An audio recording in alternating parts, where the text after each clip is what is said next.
And I know many things, for I walk by night. I know many strange tales hidden in the hearts of men and women who have stepped into the shadows. Yes, I know the nameless terrors of which they dare not speak. And now, the Whistler's strange story. Silver Service.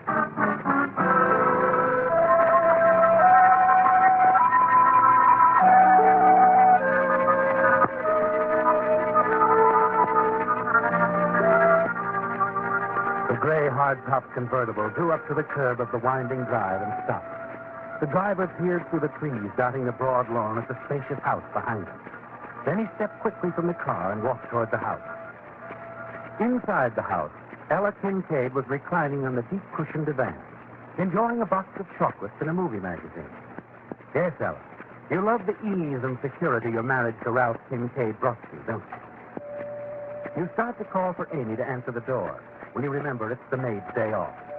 Impatiently, you bury the movie magazine under the cushion. Hurry to the door. All right, I'm coming. Good afternoon, Mrs. Kincaid. Maury Lazo. I told you never to come. Yes, you did, didn't you?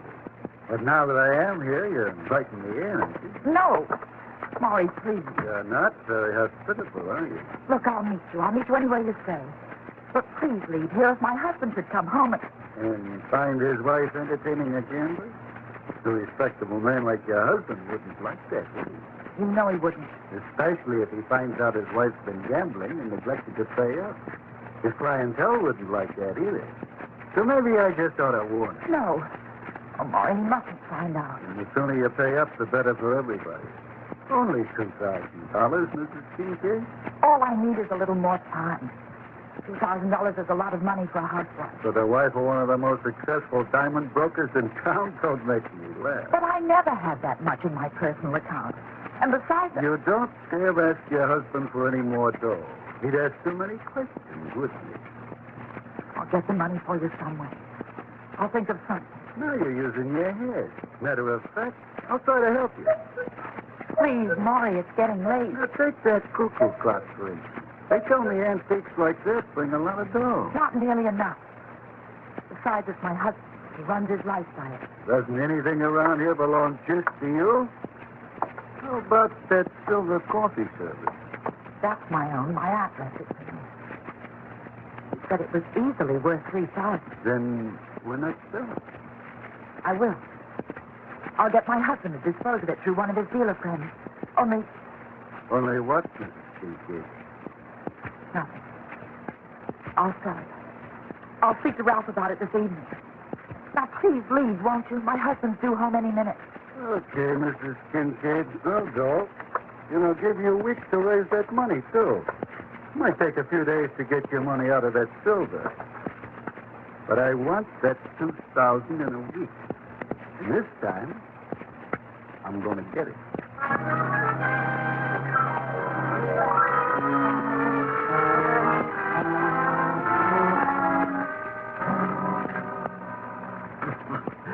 You're always full of surprises, aren't you, Ella?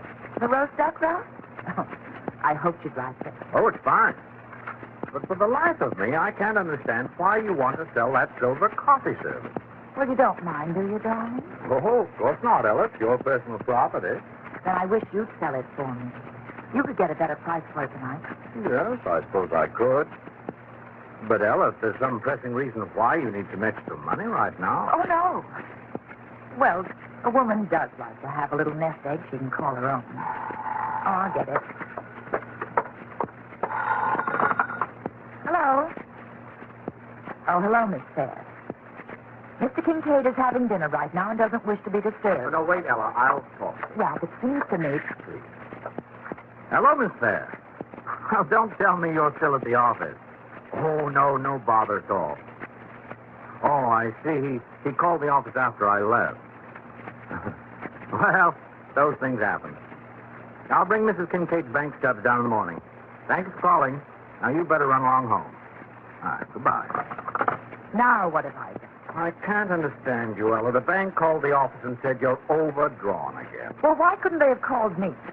Why do they have to discuss my private affairs with your office help? They simply know that Miss Fair is my confidential secretary and generally handles such matters. Now, if you'll just get last month's check stubs, I'll have Miss Fair go over them. Oh, she'd love that, wouldn't she? I can just see her laughing at my arithmetic. Ella, let's not go all over that again. Miss Fair is simply a very capable businesswoman. And I'm just a big dope. You might as well say it, that's what you think. I don't think anything of the kind, Ella. I'll admit that I can't understand where your money goes, but as long as I've got it... I still don't want your very clever secretary handling my private affairs. All right, Ella. All right. If you insist on making a ridiculous personal issue of this, I'll take care of it myself. But I do wish you'd get it through your head, dear, that Miss Fair is simply an extremely capable and efficient secretary. Nothing more. Ella, what makes you act like this?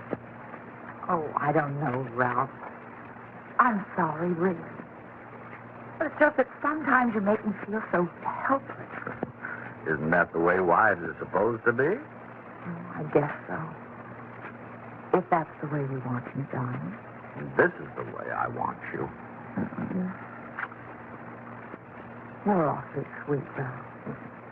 And honestly, I'll try to be more careful about money after this, but I would like to sell that coffee service. Do you think you can sell it for me? Oh, sure. I may have to make a business trip to Chicago tomorrow night, but I'll take care of it as soon as I get back. No, tomorrow. Before you go, please. All right. Whatever you say. I'll see what I can do first thing in the morning.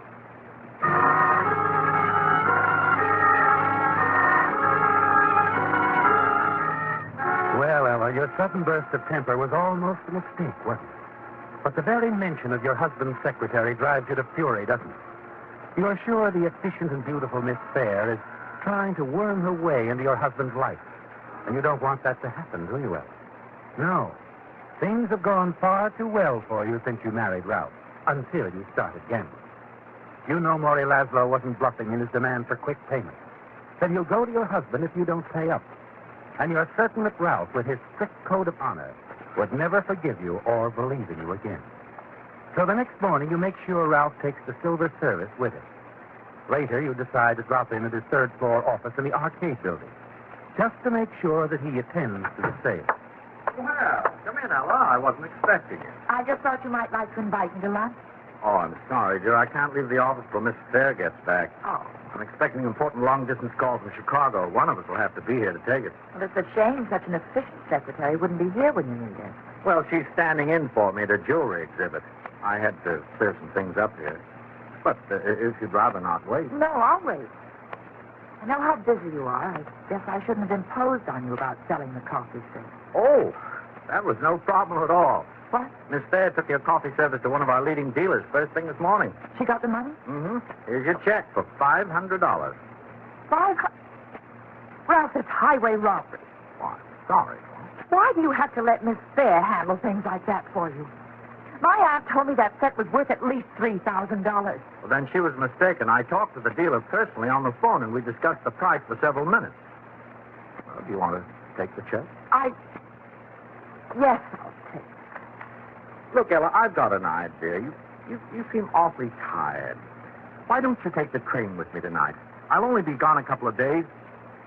Ella, are you listening to me? Of course, Ralph. I was going to suggest you ride as far as Stonefoot with me, drop off and visit your sister for a few days. I think it'll do you a lot of good. Now, how about it, huh? I don't think so. I'm not in the mood right now. Well, just an idea. Oh, Miss Fair. Well, hello there, Mrs. Kincaid. Hello. How was the jewelry exhibit, Miss Fair? Wonderful. There were some beautiful pieces on display. One that should interest you. Oh, but perhaps I'm detaining you two. Oh, no, not at all. Remember, Mr. Kincaid, when Mrs. Rudolph Winston said she was looking for a diamond and ruby necklace to match some heirloom earrings? Of course, she's mentioned it several times. Well, I saw a necklace that would match those earrings to perfection. It's for sale? Yes. Priced at $6,000. That shouldn't stand in Mrs. Winston's way if it's what she really wants. It'd need a nice commission if we can swing it, Mr. Kincaid. Oh, very nice, Miss Fair. I'll tell you what. You get in touch with Mrs. Winston as soon as possible. Set up a date for her to come here to the office, and we'll have the necklace brought over for her to see. Oh, going so soon, Mrs. Kincaid? Yes. I'm afraid I'm too hungry to wait any longer. You won't be late for dinner, will you, Ralph? Why, no, I don't think so, Ella.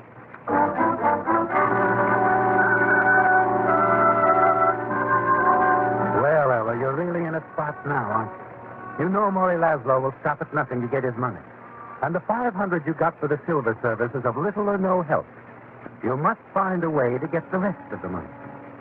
Then, as you're driving home, an idea hits you. If you could just get your hands on that diamond and ruby necklace, your problems would be solved. You're certain Maury Laszlo, with his shady connections, could easily dispose of it for you.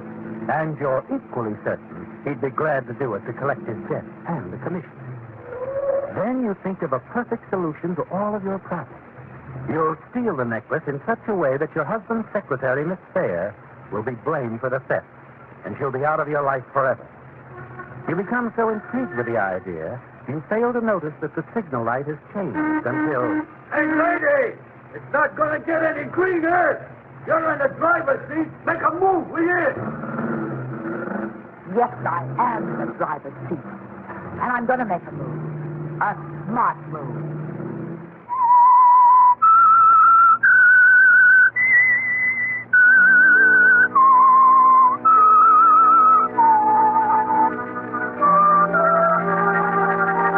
I should have Well, taken the Ella, break you there. made up your mind to steal the necklace and pay off all your gambling debts, haven't you? And you think you know just how to do it. That evening, as you help Ralph pack for his hurry-up trip to Chicago, you manage to be quite casual as you inquire about delivery of the necklace to his office and learn that he's expecting a call from Miss Fair about it any moment. When the phone finally rings, Ralph is downstairs, and you make it a point to listen in on the upstairs extension. Hello? Miss Fair, Mr. Kincaid. I finally got in touch with Mrs. Winston about the necklace. Oh, good. She wants to see it? Yes, but there's one problem. She says the only time she can come to your office during the next few days is Friday night at 9:30. Friday night. Well, I hadn't planned to come back from Chicago till Saturday, but, that's all right. Here's what you better do, Miss Fair. Yes? You call Mr. Dudley at the Metropolitan Jewelry Company. Tell him to have the necklace delivered at our office just before 5:30 Friday evening. Just put the necklace in the office safe. I'll fly back to Chicago and get to the office around 9. Then I'll set the date definitely with Mrs. Winston. That's right. I'll come directly to the office from the plane and be there when Mrs. Winston arrives. You're sure you can make connections, Mr. Kincaid? Oh, yes. I'll be there in plenty of time. Oh, and, Miss Fair, better keep the details to yourself.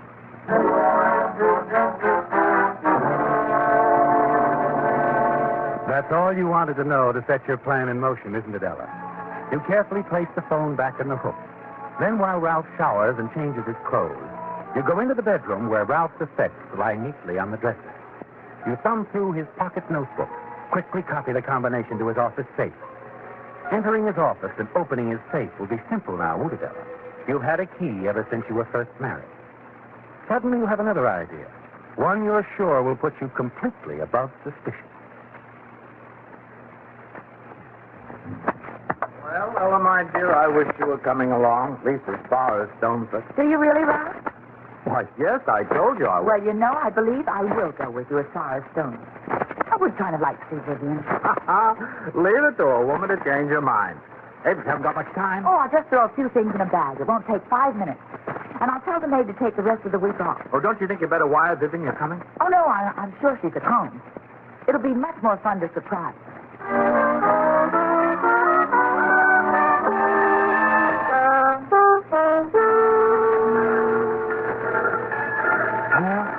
Stonefoot already, Ella. I'll help you off. Oh, you needn't bother, darling. Oh, plenty of time. Watch this. Thanks. Now, why don't you... Better phone Vivian right away, dear. Oh, I'll just take a taxi. Oh, it's so late at night. I just hate to leave you. Don't be silly, Ralph. There are only 3 or 4 cabs in town. I've been up here so often the drivers know me. And the Vivian should be out. I have a key to the house. Well, okay, honey.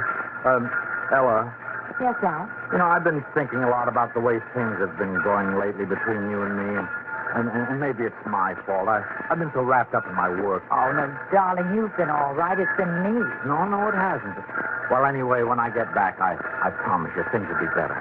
Yes, Ralph. Everything will be better. I'm sure. I'm glad you feel like that, too. Oh, you better get back on, Ralph. You make me nervous standing here. Okay. I'll be back home Friday night. You stay here as long as you like and have a good visit. Bye, darling. Bye, dear. Take care of yourself.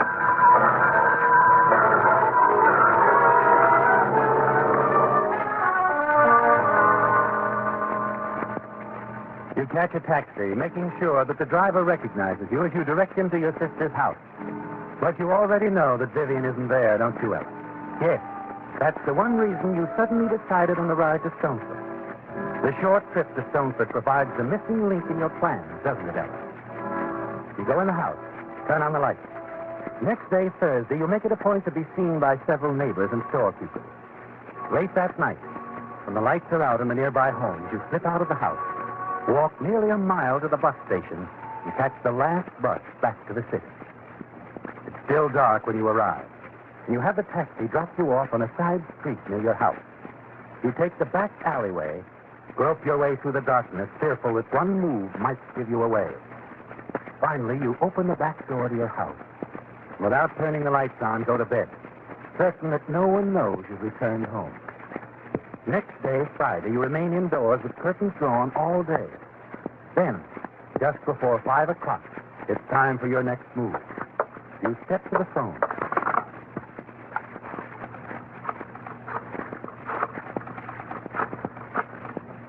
You place your handkerchief over your mouth. Good evening. Mr. Bowles, Jewelry Company. Mr. Dudley, please. Mrs. Dudley speaking. Oh, hello, Mr. Dudley. This is Miss Fair. I'm calling about... Pardon, could you speak louder? I can't quite hear. You must have a bad connection. This is Miss Fair from Mr. Kincaid's office. Can you hear me now? Yes, I can hear. I just wanted to check about the delivery of the necklace we're to show a customer tonight. You're sending it over. It's on the way, Miss Fair. A bonded messenger will deliver it just before 5:30. Thank you, Mr. Dudley. I just wanted to make sure. Not at all. Goodbye, Miss Fair. Goodbye.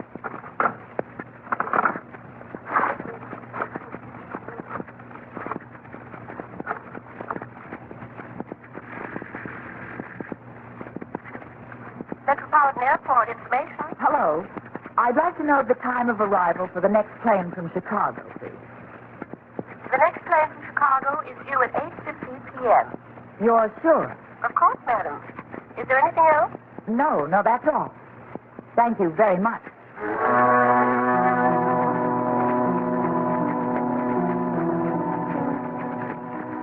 Well, Ella, now you're sure the way is clear, aren't you? Ralph's plane will arrive at 8:50, which means it will be a few minutes past 9 before he can reach his office. A little after 8 o'clock, as it begins to grow dark, you face what you're certain is your only real hazard, the possibility of being seen by someone of your neighbors. But it's a chance you have to take, isn't it, Ella? You leave the house by the back way, walk down the alleyway to the corner, hail a taxi, and direct the driver to stop a block away from your husband's office building. As you reach the building, you sigh in relief when you find the lobby deserted. You take the stairs to the 3rd floor, hurry to Ralph's office. Inside, you move to the safe, take the combination from your purse, and in a matter of moments, the safe swings open. There. The jewel case is there, isn't it, Ella?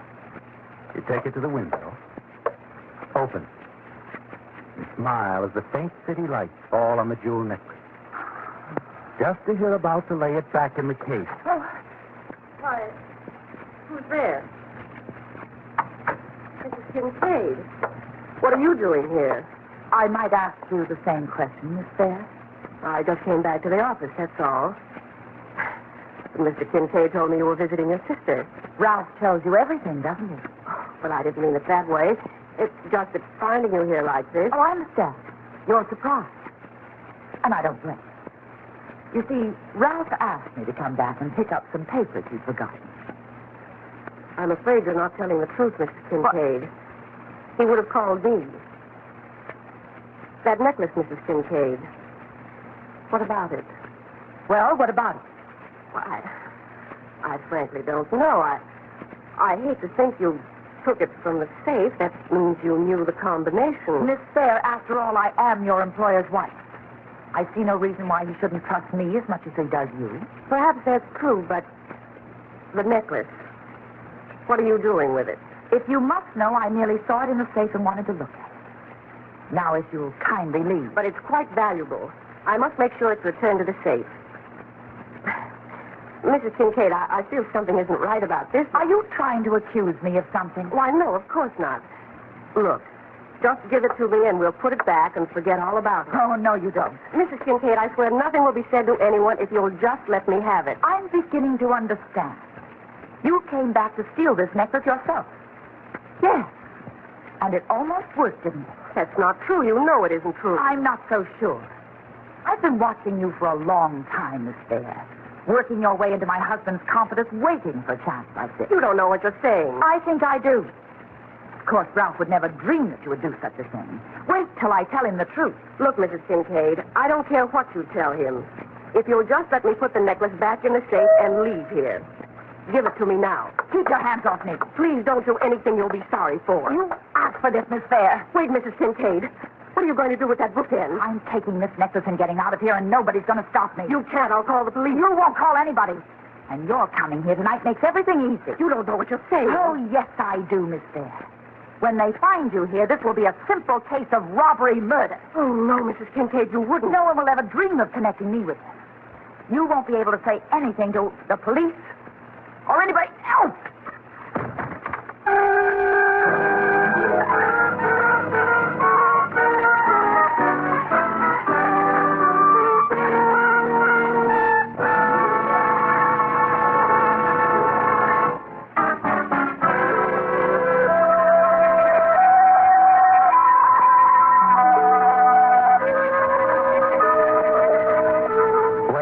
As you look down at Miss Fair and realize what you've done, you decide there's one more thing you must do. When Ralph comes to the office, he must find a complete case of robbery and murder. You'll go back to your sister's home in Stoneford, and you're sure no one will ever suspect you even left there. You'll have no qualms as you again raise the heavy bookends for the final blow. I'm calling now. Let's go. What's that, lady? Here we are. Officer, that's Miss Fair on the floor. We didn't get here a second too soon. She's alive, isn't she? Yes, she's alive, Mr. Dudley. And I don't think she's hurt too badly. Looks like just a bad bump to me. Thank goodness. Well, I'll take the necklace now. Give it to him, lady. And you better tell us who you are. I'm Mrs. Ralph Kincaid, wife of the owner of this company. That's who I am. Mrs. Kincaid, of course. I caught this woman going through my husband's safe. She was stealing this necklace and tried to kill me. Oh? I'm sorry, but it's no good, Mrs. Kincaid. I recognize your voice now from that phone call you made to my jewelry store a few hours ago.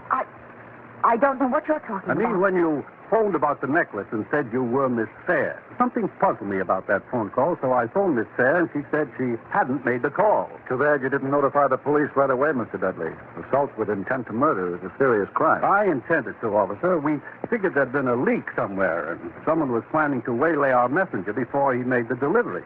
But when the messenger advised us the delivery went through okay, we decided to forget about it. I guess Miss Fair couldn't forget it. That's why she came back here. She came back to steal the necklace. Now, no, look she here. didn't, Mrs. Kincaid. You see, it wasn't your voice that started me wondering about that phone call you made. It was something else. Something else? Yes, you said you were calling from this office. Now, everybody knows you wouldn't find a cuckoo clock in a business office. And I heard a cuckoo clock strike 5. There's no sign of one here. You should have been a detective, Mr. Dudley. I'm sure we'll find a cuckoo clock in Mrs. Kincaid's house.